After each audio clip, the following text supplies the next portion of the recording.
Welcome to session 4 of Unit 5 in learning the course Design and Analysis of Algorithms.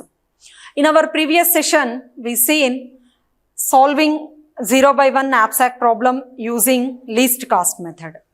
In this session, we are going to see solving the same 0 by 1 knapsack problem using FIFO method. FIFO means first in, first out method.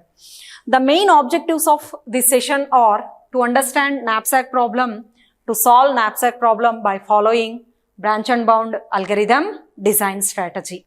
The learning outcomes of this session are, by listening this session, one can understand what is knapsack problem and able to follow branch and bound algorithm design strategy to solve knapsack problem in FIFO method.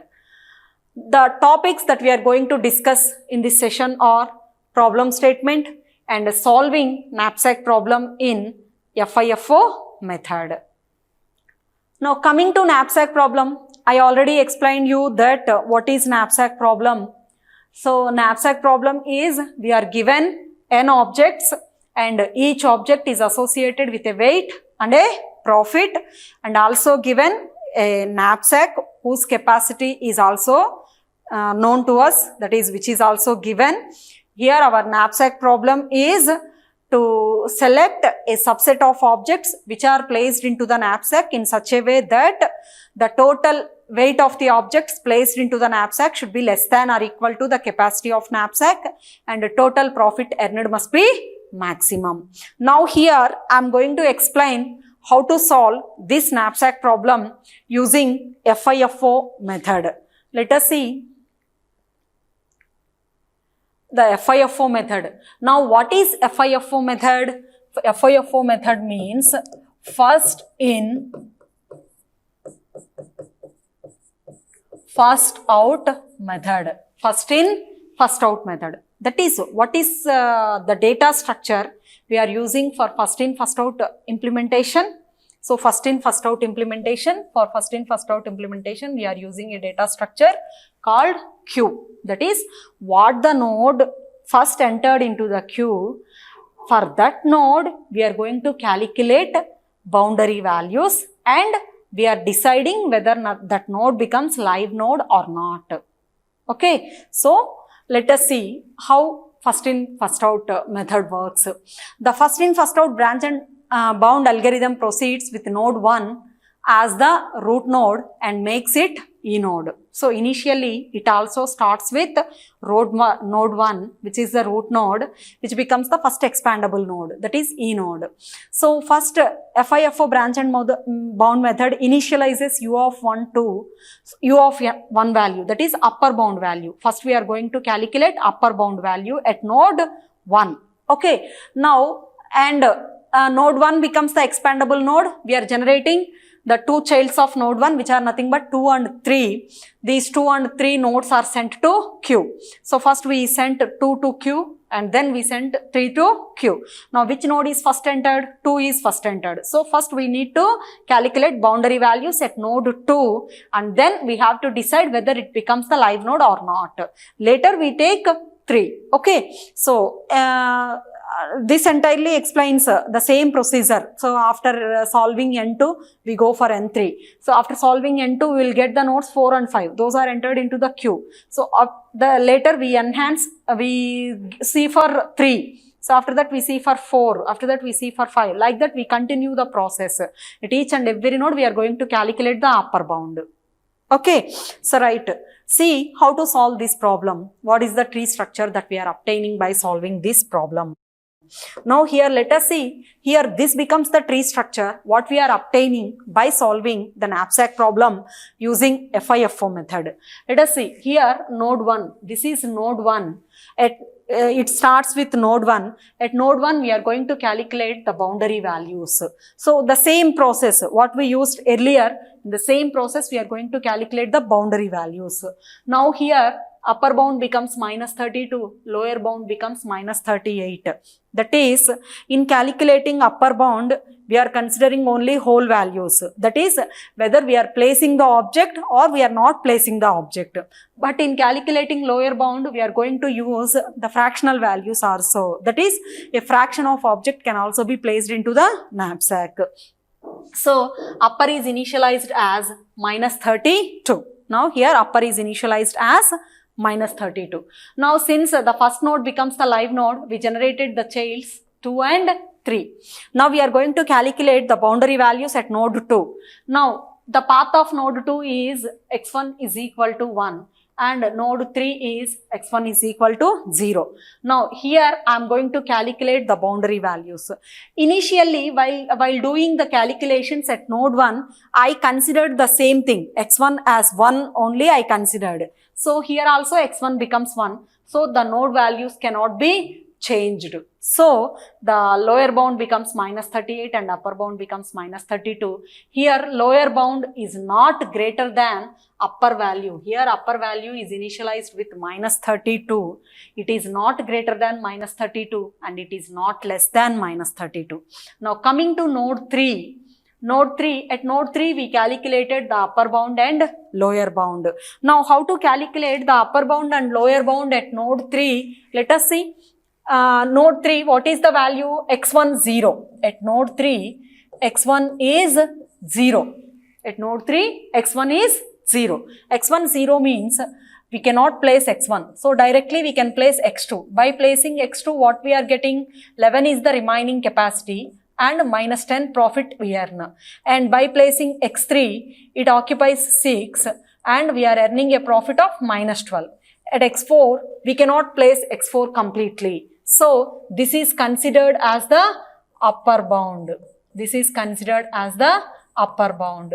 Now, coming to lower bound, we can allow the fractions. So, 5 by 9th part of x4 can be placed.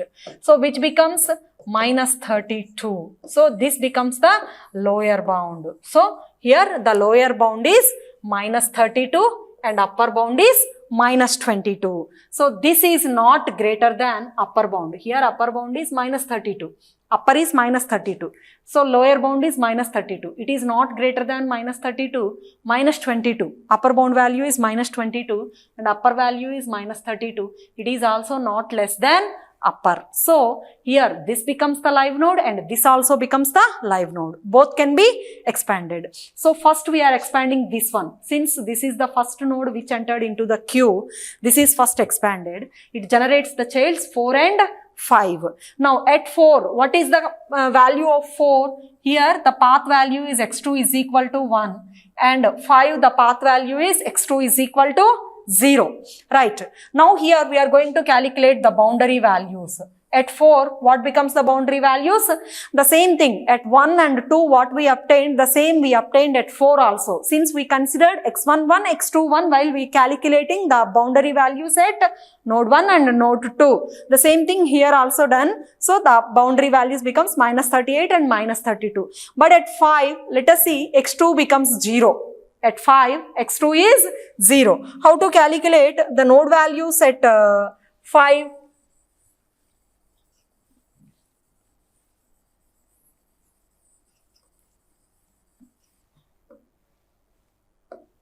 Now, at node 5, how to calculate the values? What is the path of node 5? x1, 1, x2, 0. Since x1 is 1, I placed x1 completely. I earned a profit 10. Since x2 is 0, I cannot place x2. Now, I can place x3 whose weight is 6. Then I can earn a profit minus 7. Coming to x4, I cannot place x4 since its weight is 9 but remaining capacity is 7. So, this is considered as upper bound. And since for finding lower bound, I can place fractional values. Here I will get minus 14 which becomes minus 36 which can be considered as the lower bound. That is, let us see, at cost of 5, that is C of 5, lower bound is minus 36 and upper bound is minus 22. Let us see here, minus 36 lower bound value is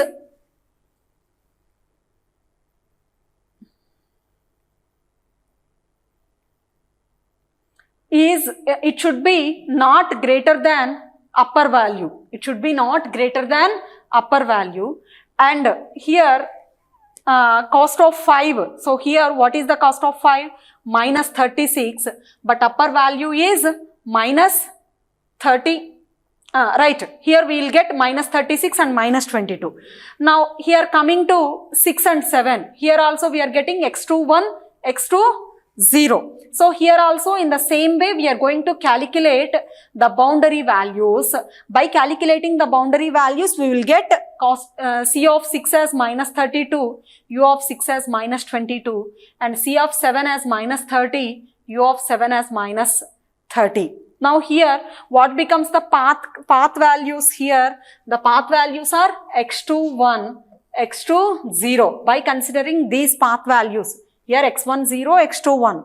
Here x1 0, x2 0. By considering these path values, if you calculated the boundary values, you will get the boundary values for 6 and 7 as like this. Here 5 as like this.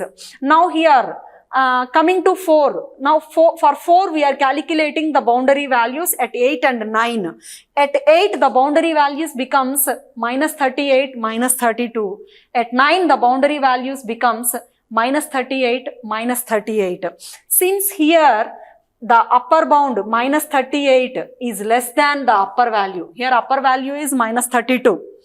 Here we obtained the upper bound value as minus 38. Since this is less than upper value, we need to update the upper value as minus 38. From here onwards, to find whether the given node is live node or not, we need to use the upper value as minus 38.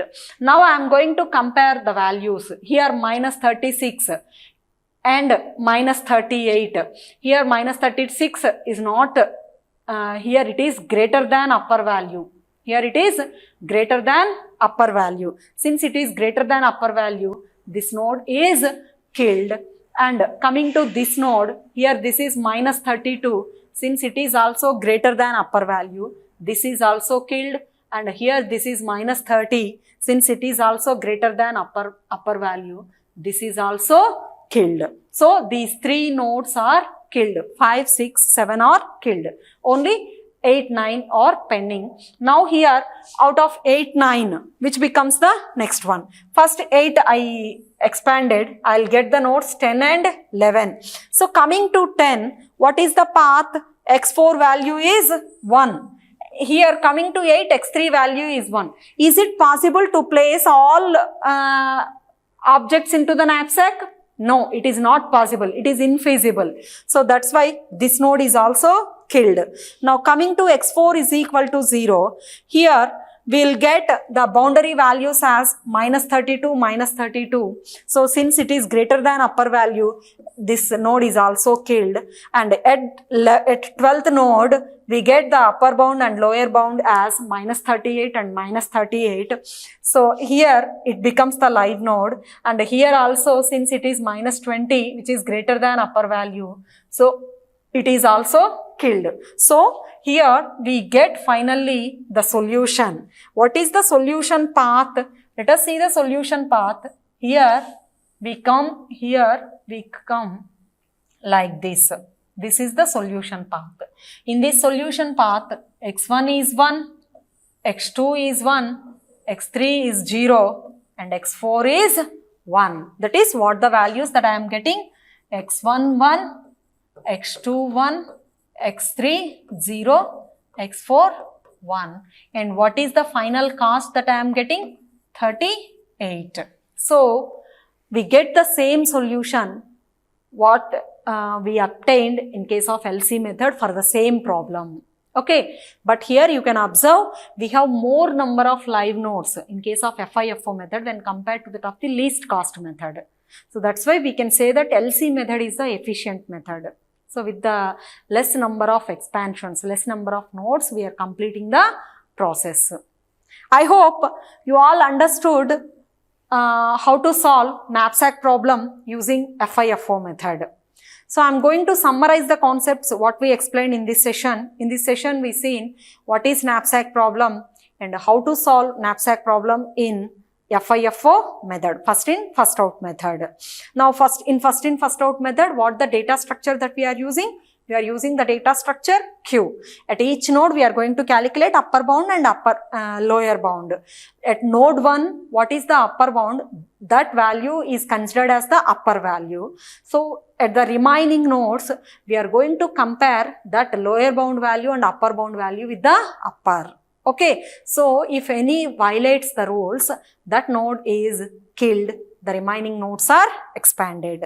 Now to assess yourself here, I given the same question what I given in the earlier session. So solve the same problem using FIFO method. Solve the same problem using FIFO method.